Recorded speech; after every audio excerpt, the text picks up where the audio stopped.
अस्सलाम वालेकुम स्टूडेंट्स। मेरा नाम है अबरार चौहान। आज हम first year chemistry chapter number 4 के अंदर मॉलिक्यूलर सॉलिड्स का टॉपिक पढ़ने जा रहे हैं। मॉलिक्यूलर सॉलिड्स मॉलिक्यूल से मिलकर बने होते हैं, चाहे वो पोलर हो या नॉन पोलर हो। चलते हैं हम लेक्चर की तरफ और देखते हैं इसकी डिटेल। स्टूडेंट्स, आज हम मॉलिक्यूलर सॉलिड्स को पढ़ने जा रहे हैं। मॉलिक्यूलर सॉलिड्स जो होते हैं वो मॉलिक्यूल से मिलकर बने होते हैं। इनकी जो प्रॉपर्टीज़ होती हैं वो आयनिक सॉलिड और जो आपके पास कोवलेंट सॉलिड्स हैं जैसे कि डायमंड वगैरह उनसे कमतर होती हैं। उसकी वजह एक ही है कि इनमें फोर्सेस ऑफ अट्रैक्शन जो इनको सॉलिड बना रही हैं वो कमज़ोर हैं। डेफिनेट सी बात है, अगर आपके पास फोर्सेस ऑफ अट्रैक्शन कमज़ोर होंगी तो उससे जो फिजिकल प्रॉपर्टीज़ उस सब्सटेंस के अंदर आएंगी वो भी कम होंगी। मतलब मेल्टिंग पॉइंट और बॉइलिंग पॉइंट अगर आप एक्सपेक्ट करते हैं कि किसका कम होगा तो वो मॉलिक्यूलर सॉलिड्स ही ऐसी सब्सटेंस होंगी जिनका मेल्टिंग पॉइंट बॉइलिंग पॉइंट किसी भी आयनिक या कोवलेंट सॉलिड जैसे कि डायमंड, ग्रेफाइट या मेटालिक क्रिस्टल से कम होगा। उसकी वजह हम ऑलरेडी जो बात बार बार कर रहे हैं वो हमने मेंशन भी करनी है कि इनमें जो इंटरमॉलिक्यूलर फोर्सेस होती हैं जिसकी वजह से ये मॉलिक्यूल मिलकर एक सॉलिड बनाते हैं वो कमज़ोर होती हैं। ये इंटरमॉलिक्यूलर फोर्सेस जो होती हैं ये बॉन्ड के मुकाबले में हमेशा कमज़ोर होंगी। उसकी वजह क्या है? इंटरमॉलिक्यूलर फोर्सेस एक सिंपल अट्रैक्शन है बिटवीन द मॉलिक्यूल्स। इसका मॉलिक्यूल की स्टेबिलिटी या वो मॉलिक्यूल को बनाने वाले एटम की स्टेबिलिटी से कोई लिंक नहीं है। देखें, जब दो एटम आपस में मिलते हैं, फॉर एग्जांपल हम यहाँ पे एक एग्जांपल लेते हैं। ए एटम अगर ए से मिलता है तो ये कर क्या रहा होता है? ये एक्चुअली अपने आप को स्टेबल बना रहा होता है बाय कंप्लीटिंग ऑक्टेट रूल। अब ये ऑक्टेट रूल किस तरह कंप्लीट कर सकता है? इलेक्ट्रॉन शेयर करके, लूज करके, गेन करके। जब वो किसी दूसरे एटम के साथ इलेक्ट्रॉन शेयर करे, लूज करे, गेन करे तो वो बॉन्ड बनाएगा। ये बॉन्ड आपका एक एटम को दूसरे एटम से जोड़ देगा। चूंकि ये दोनों सेम एटम है लिहाजा ये इलेक्ट्रॉन शेयर कर रहे होंगे। अब ये बॉन्ड दोनों को स्टेबलाइज कर रहा है। दुनिया में जिस तरह हर शख्स स्टेबल होना चाहता है और उसको अगर अनस्टेबल करने की कोशिश की जाए तो वो रेजिस्ट करता है। सेम इसी तरह अगर ए एटम दूसरे ए एटम के साथ मिलकर स्टेबल हो गया, यानी कि अपना ऑक्टेट रूल पूरा कर लिया है। फॉर एग्जांपल अगर मैं ए की जगह आयोडीन लिख दूं तो आयोडीन को एक बॉन्ड बनाकर यानी कि एक इलेक्ट्रॉन शेयर करके अपने वैलेंस शेल के जो 7 इलेक्ट्रॉन्स है उसको 8 की टर्म्स में ले जाने के लिए एक इलेक्ट्रॉन शेयर करना पड़ता है। यानी कि ऑक्टेट रूल पूरा करने के लिए आयोडीन को एक इलेक्ट्रॉन शेयर करना पड़ता है। इन दैट सिनेरियो वो कोवलेंट बॉन्ड बनाएगा। ये बॉन्ड की वजह से आयोडीन स्टेबल हो गया। अब कोई भी चीज स्टेबल हो जाए तो वो नहीं चाहती कि वो अनस्टेबल हो, लिहाजा आपको बहुत सारी एनर्जी देनी पड़ेगी इस बॉन्ड को तोड़ने के लिए। तो मैं यहां लिख देता हूं, रिक्वायर्स हाई एनर्जी। लेकिन अगर मैं एक मॉलिक्यूल की दूसरे मॉलिक्यूल से फोर्स ऑफ अट्रैक्शन किसी वजह से भी डेवलप हो गई है, आइदर वैसे तो ये मॉलिक्यूल पे डिपेंड करेगा कि वो फोर्स ऑफ अट्रैक्शन किस किस्म की डेवलप करता है, लेकिन अगर वो फोर्स ऑफ अट्रैक्शन डेवलप हो भी गई है तो वो फोर्स ऑफ अट्रैक्शन एक मॉलिक्यूल की दूसरे मॉलिक्यूल के साथ जो डेवलप होगी वो इंतहाई कमज़ोर होगी, क्योंकि उसका ऑक्टेट रूल से वैलेंस इलेक्ट्रॉन की कंप्लीशन या डिप्लीशन से ऑक्टेट रूल के पूरा होने या ना पूरा होने से कोई लेना देना नहीं है। वो एक सिंपल अट्रैक्शन है जो एक मॉलिक्यूल दूसरे मॉलिक्यूल से कर रहा है। तो हमने इस बात को जहन में रखना है कि जब हम पढ़ रहे होंगे मॉलिक्यूलर सॉलिड्स तो उसमें मॉलिक्यूल्स एक दूसरे से फोर्स ऑफ अट्रैक्शन डेवलप कर रहे हैं। वो फोर्सेस ऑफ अट्रैक्शन किसी भी बॉन्ड से कमज़ोर हैं, लिहाजा आप उनसे कोई अच्छी एक्सपेक्टेशन नहीं लगा सकते। तो चलते हैं हम अपने मॉलिक्यूलर सॉलिड्स की तरफ। स्टूडेंट्स, हमारे पास दो किस्म के मॉलिक्यूल हैं जो मॉलिक्यूलर सॉलिड्स बना सकते हैं, पोलर एंड नॉन पोलर। सबसे पहले तो हम मॉलिक्यूलर सॉलिड्स की डेफिनेशन लिखते हैं, फिर हम चलते हैं कि वो कौन से मॉलिक्यूल हैं जो इनको बना सकते हैं। When a solid is made up of molecules and these molecule could be non-polar or polar। जब एक सॉलिड सब्सटेंस बनी हो किस वजह से? मॉलिक्यूल्स के फोर्सेस ऑफ अट्रैक्शन या मिलने की वजह से, और वो जो मॉलिक्यूल्स मिलके सॉलिड सब्सटेंस बना रहे हैं वो मॉलिक्यूलर सॉलिड कहलाएगी। When a solid substance is made up of molecules whether they are polar and non-polar, that solid will be called molecular solid. ये एक जनरल सी डेफिनेशन है मॉलिक्यूलर सॉलिड की कि मॉलिक्यूलर सॉलिड होता क्या है। ये एक्चुअली एक ऐसा सॉलिड होता है जो मॉलिक्यूल्स की अच्छी फोर्स ऑफ अट्रैक्शन डेवलप हो जाने से बनता है। फॉर एग्जांपल, हम अगर नॉन पोलर मॉलिक्यूल्स की बात करें तो उसमें कौन कौन से मॉलिक्यूल्स हैं जो सॉलिड बना सकते हैं। हमारे पास इसमें जो सबसे मशहूर एग्जांपल है वो हीलियम की थी। उसकी वजह क्या है? हीलियम एक नॉन पोलर मोनोएटॉमिक छोटा सा मॉलिक्यूल है, उसमें फोर्सेस ऑफ अट्रैक्शन डेवलप नहीं होनी चाहिए लेकिन डेवलप हो जाती हैं। लंदन डिस्पर्शन फोर्सेस में फ्रिट्ज लंदन ने इसका आंसर दिया था कि हीलियम में actually instantaneous dipole induced dipole forces यानी कि लंदन डिस्पर्शन फोर्सेस मौजूद होती हैं। तो इसका मतलब ये हो गया कि जो इंटरमॉलिक्यूलर फोर्सेस यानी कि van der Waals forces special, अगर मैं स्पेशलिटी का वर्ड यूज करूं तो लंदन डिस्पर्शन फोर्सेस हीलियम के अंदर मौजूद होती हैं। वो अलग बात है कि वो इतनी सिग्निफिकेंट नहीं होती कि गैसियस स्टेट में वो नजर आए। हाँ, हीलियम जब सॉलिड स्टेट में जाता है तो वो लंदन डिस्पर्शन फोर्सेस की वजह से हीलियम के जो मोनोएटॉमिक एटम्स होते हैं या मॉलिक्यूल्स होते हैं वो जुड़ जाते हैं। जब वो जुड़ जाएंगे तो वो क्या करेंगे? सॉलिडिफाई हो जाएंगे। So helium can be solidify. Carbon dioxide is another non polar molecule, इसे ड्राई आइस भी कहते हैं, और I2। ये बड़े मैंने कॉमन से ऐसे सॉलिड्स लिखे हैं जो कि आप नॉन पोलर मॉलिक्यूल के मिलने से बनते हुए देखेंगे। हमारे पास पोलर मॉलिक्यूल के अंदर दो बड़ी ही ज़बरदस्त एग्जांपल हैं। पोलर मॉलिक्यूल्स जो सॉलिड बना सकते हैं उनमें जो फर्स्ट एग्जांपल है वो हम सब के घर में पाई जाती है और उसका नाम है शुगर। शुगर के मॉलिक्यूल्स मिलकर अगर सॉलिड बनाएं, और हर घर में मौजूद होती है, टेबल शुगर हम इस्तेमाल करते हैं, तो वो असल में सॉलिड फॉर्म है ना, वो पोलर मॉलिक्यूल के मिलने से बनी है। और दूसरी आपके पास जो शुगर के अलावा है वो है आइस। अब आइस में वाटर मॉलिक्यूल्स होते हैं। अगर वाटर मॉलिक्यूल का हम स्ट्रक्चर देखें तो वाटर में जो ऑक्सीजन होता है वो मोर इलेक्ट्रोनेगेटिव होता है हाइड्रोजन से। डेट इज वाई ऑक्सीजन पे पार्शियल नेगेटिव चार्ज होता है और हाइड्रोजन पे पार्शियल पॉजिटिव चार्जेस होते हैं। तो टेक्निकली इस मॉलिक्यूल का एक हिस्सा नेगेटिव है और एक कोना एंड जो है वो क्या है? पॉजिटिव। तो अगर इस मॉलिक्यूल को मैं बनाऊंगा तो इसका एक एंड पार्शियल नेगेटिव होगा, एक एंड पार्शियल पॉजिटिव होगा। तो अपेरेंटली आपकी डायग्राम से ही नजर आ गया कि ये पोलर मॉलिक्यूल है। अब यहाँ पे एक क्वेश्चन ये अपीयर होता है कि अगर पोलर मॉलिक्यूल सॉलिड बनाते हैं तो वो जब सॉलिड फॉर्म में कन्वर्ट होंगे तो क्या उनमें फोर्सेस ऑफ अट्रैक्शन वही होंगी जो कि नॉन पोलर मॉलिक्यूल में होंगी? देखें, फोर्सेस ऑफ अट्रैक्शन की नेचर या आप यूं समझ लें क्लास, ग्रुप, वो तो दोनों में इंटरमॉलिक्यूलर फोर्सेस ही होंगी। हाँ, नॉन पोलर मॉलिक्यूल्स में जो इंटरमॉलिक्यूलर फोर्सेस हम कंसिडर करते हैं जो इनको सॉलिडिफाई करवाती हैं वो है वैन डर वाल्स फोर्सेस जो सिग्निफिकेंट हो जाती हैं। वैन डर वॉल्स के स्पेलिंग आपने याद रखना है, ये वॉल्स आइसक्रीम वाले स्पेलिंग नहीं है, ये वॉल साइंटिस्ट का नाम है। वैन डर वाल्स फोर्सेस जो होती हैं वो रीजनेबली स्ट्रॉन्ग हो जाती हैं सॉलिड स्टेट के अंदर, इन मॉलिक्यूल्स के अंदर, और वो उनको सॉलिड स्टेट में कन्वर्ट कर देती हैं।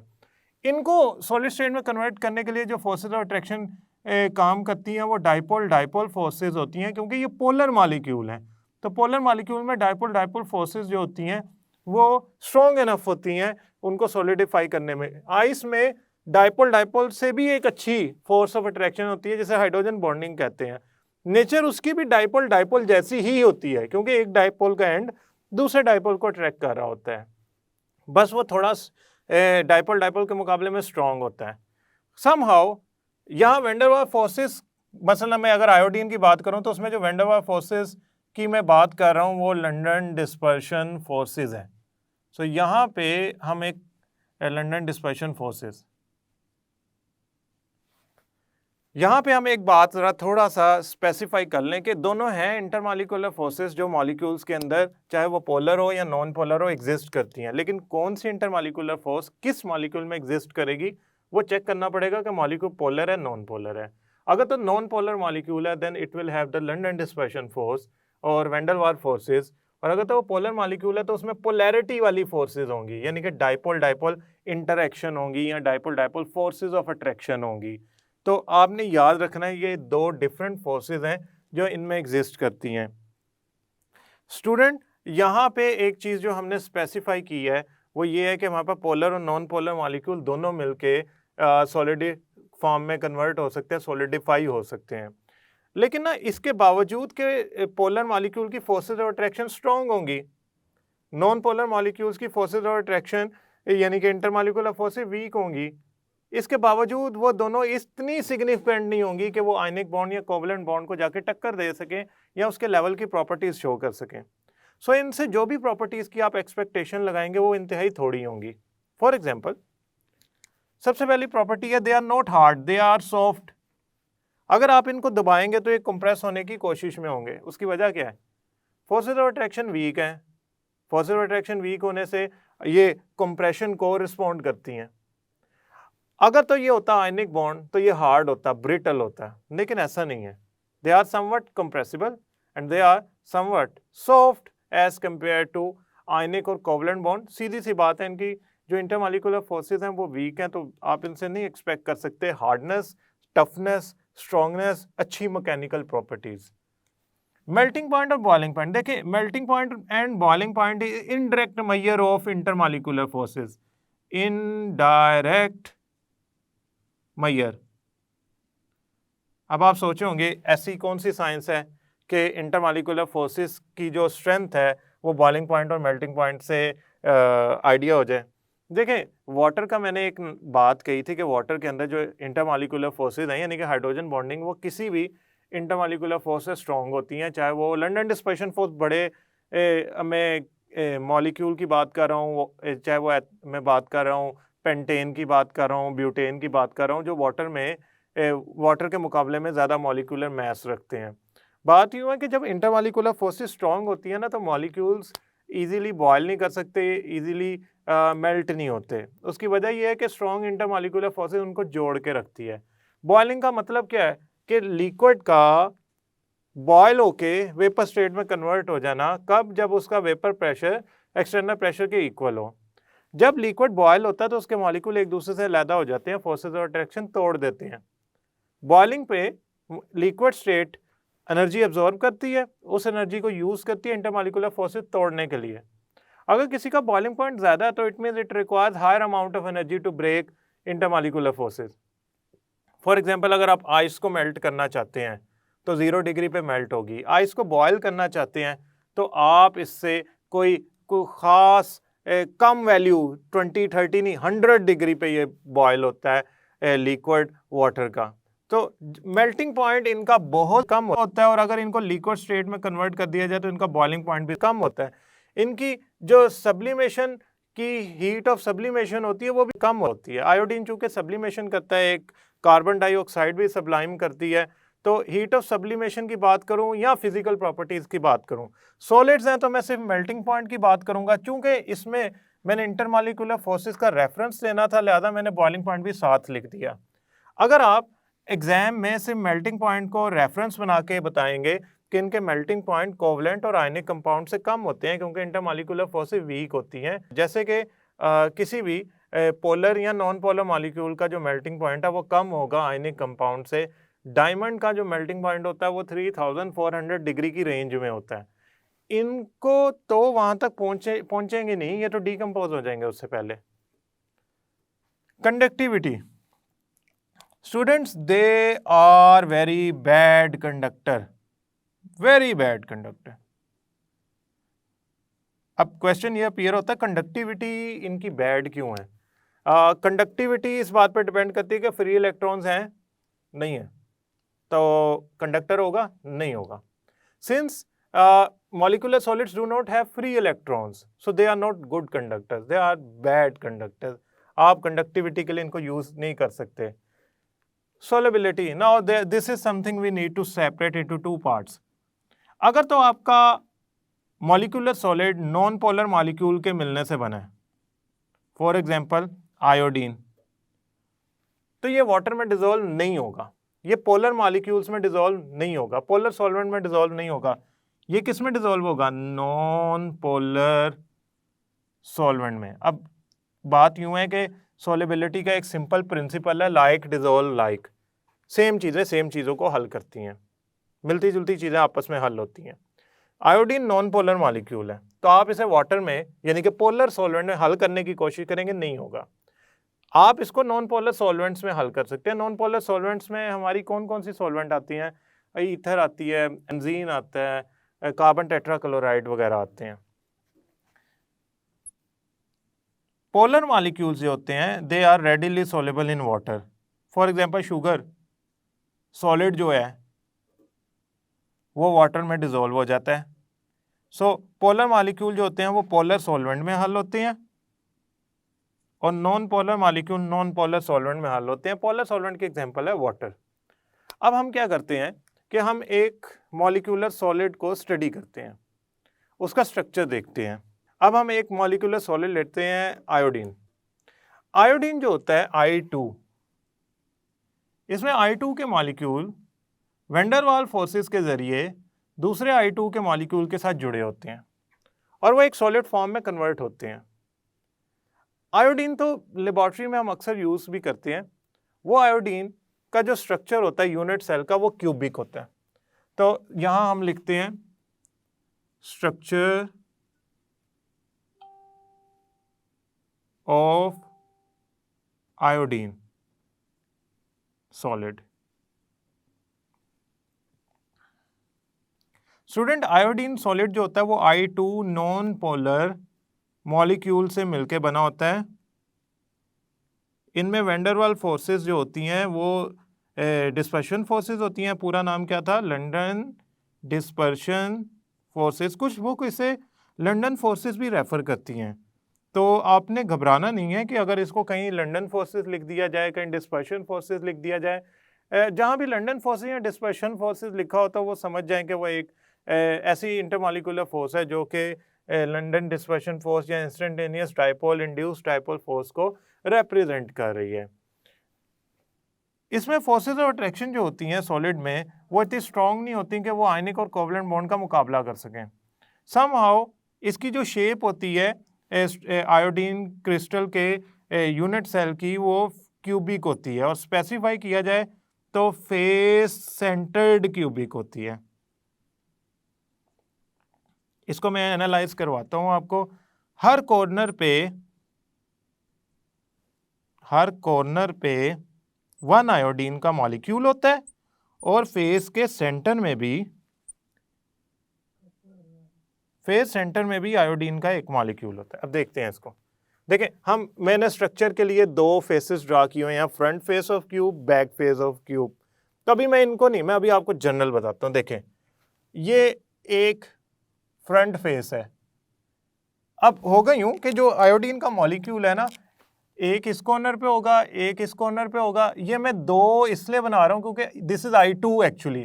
तो दो आयोडीन के एटम्स आपस में मिलके I2 बना रहे होंगे। So this is actually I2 और एक होगा सेंटर में। आपने कोशिश करनी है इसको इन्फिनिटी का साइन ना बनाए तो अच्छा है, इसको थोड़ा प्रॉपर गोल फॉर्म में बनाए। ये एक फ्रंट फेस है। इसी के साथ अगर हम इसका प्रॉपर स्ट्रक्चर ड्रा करें तो हमारे लिए बड़ी आसानी होगी इसको जज करना। सो हम क्या करते हैं, ये फ्रंट फेस जो मैंने बनाया है ये वाला, इसको बैक फेस से कनेक्ट करते हैं।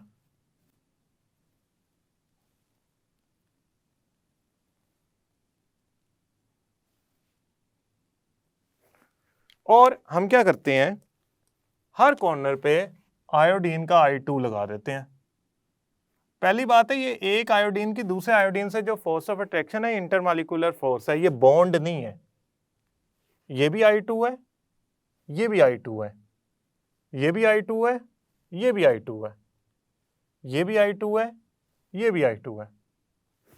Now these are the 8 corners of cube. अब मैं क्या करता हूं, हर फेस के सेंटर में, चूंकि फेस सेंटर स्ट्रक्चर होता है, एक्सरे डायफ्रैक्शन के जरिए मुझे पता लग गया कि इसका स्ट्रक्चर क्या होता है, तो मैं ऐसा करता हूं कि मैं इनके फेस सेंटर में भी I2 बना देता हूं। ना दिस इज फेस सेंटर, ना दिस इज फेस सेंटर। ये नीचे वाला फेस सेंटर है, ये फ्रंट वाला फेस सेंटर है और ये साइड वाला फेस सेंटर है। अब मैं इनको कनेक्ट करता हूँ आपस में, फेज सेंटर को।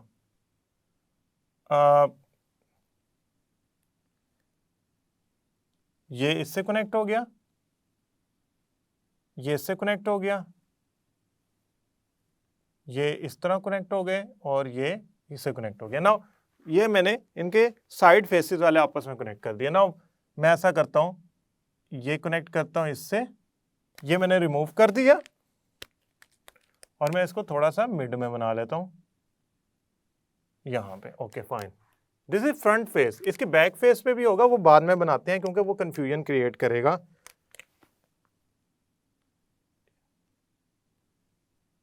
नाउ आपने क्या करना है, अब इनको आपस में कनेक्ट करना है। ये इससे कनेक्ट होगा, ओके, और ये इससे कनेक्ट होगा। अब बैक फेस पे भी एक आयोडीन का मौजूद है I2, तो उसको अब बनाते हैं ताकि वो हमारी कंफ्यूजन में ना आ सके। Now this is more easier to draw.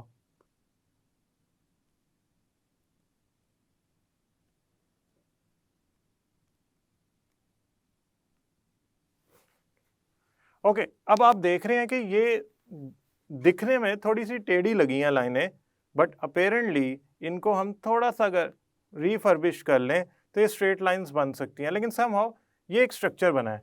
इस स्ट्रक्चर के अंदर हमने एक लाइन नहीं अभी ड्रॉ की, that is actually connecting this with,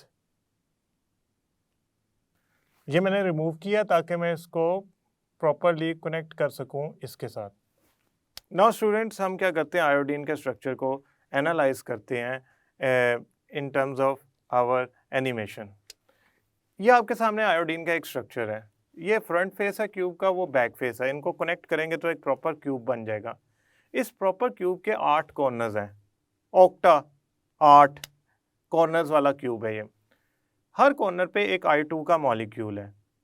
चूंकि ये एक फेस सेंटर्ड स्ट्रक्चर है, लिहाजा फेस के सेंटर में भी एक I2 का मॉलिक्यूल एग्जिस्ट करता होगा।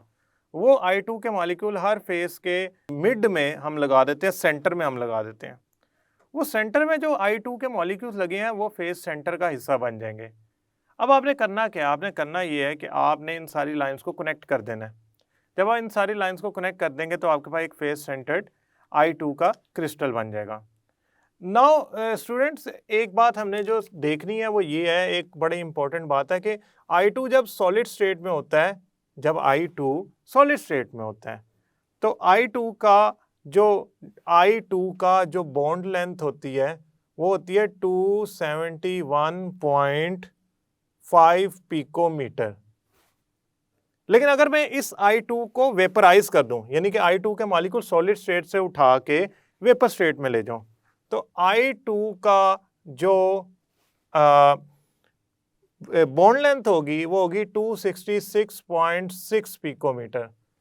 Now there comes a question कि आखिर कौन सी रीजन है कि I2 की जो बॉन्ड लेंथ है वो ज़्यादा हो जाती है जब वो सॉलिड फॉर्म में होता है, और वो कौन सी रीज़न है जिसकी वजह से I2 की जो बॉन्ड लेंथ है वो कम होती है जब वो होता है वेपर स्टेट में।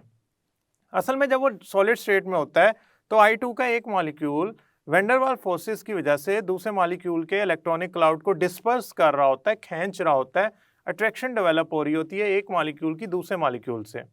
चूंकि सॉलिड स्टेट में वैन डर वाल्स फोर्सेस या लंडन डिस्पर्शन फोर्सेस बड़ी स्ट्रॉन्ग होती हैं, लिहाजा अब वो करती क्या है कि इलेक्ट्रॉनिक क्लाउड को डिस्पर्स कर देती हैं, जिससे I और I यानी कि आयोडीन के दो एटम्स के दरमियान जो डिस्टेंस है वो बढ़ जाता है। वेपर स्टेट में लंडन डिस्पर्शन फोर्सेस इतनी स्ट्रॉन्ग नहीं होती कि वो इलेक्ट्रॉनिक क्लाउड को डिस्पर्स कर सके, और I2 की जो बॉन्ड लेंथ है यानी कि आयोडीन और आयोडीन के जो बॉन्ड लेंथ है उसको वो एक्सटेंड कर सके, खींच सके या उसको चेंज कर सके।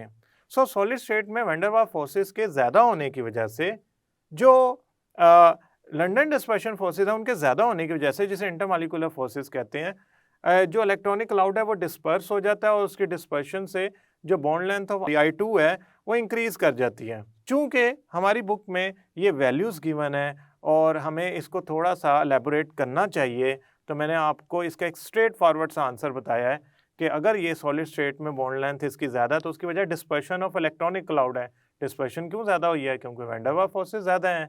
किसके अंदर? सॉलिड स्टेट के अंदर। वेपर स्टेट में ऐसा नहीं होता, लिहाजा अल्टीमेटली उसमें इतनी डिस्क्रिपेंसी नहीं आती बॉन्ड लेंथ के अंदर। सो स्टूडेंट्स, आई होप ये आपको टॉपिक समझ आया होगा। स्टूडेंट्स, मॉलिक्यूलर सॉलिड के अंदर जो फोर्सेस ऑफ अट्रैक्शन होती हैं यानी कि इंटरमॉलिक्यूलर फोर्सेस, वो वीक होती हैं एज कम्पेयर टू कोवलेंट और आयनिक कंपाउंड्स। तो आप उनकी प्रॉपर्टीज़ को समझिएगा कि वो इतनी अच्छी नहीं होंगी। आप उनका मुआवजना अगर कंपैरिजन करेंगे आयनिक कंपाउंड या कोवलेंट सॉलिड्स जैसे कि डायमंड वगैरह हो गए उनसे, तो आपको बहुत ज़्यादा फ़र्क नज़र आएगा, बहुत ज़्यादा कमी नज़र आएगी मॉलिक्यूलर सॉलिड्स के अंदर। आयोडीन का हमने स्ट्रक्चर डिस्कस किया और इसमें एक इंतहाई इंपॉर्टेंट बात डिस्कस की कि आयोडीन की जो बॉन्ड लेंथ है वो ज़्यादा क्यों होती है सॉलिड स्टेट के अंदर due to strong van der Waals forces, और कम क्यों होती है वेपर स्टेट के अंदर। इस बात को डिटेल में हमने डिस्कस किया एंड आई होप आपको ये लेक्चर भी समझ आया होगा। नेक्स्ट लेक्चर तक के लिए अल्लाह हाफिज़।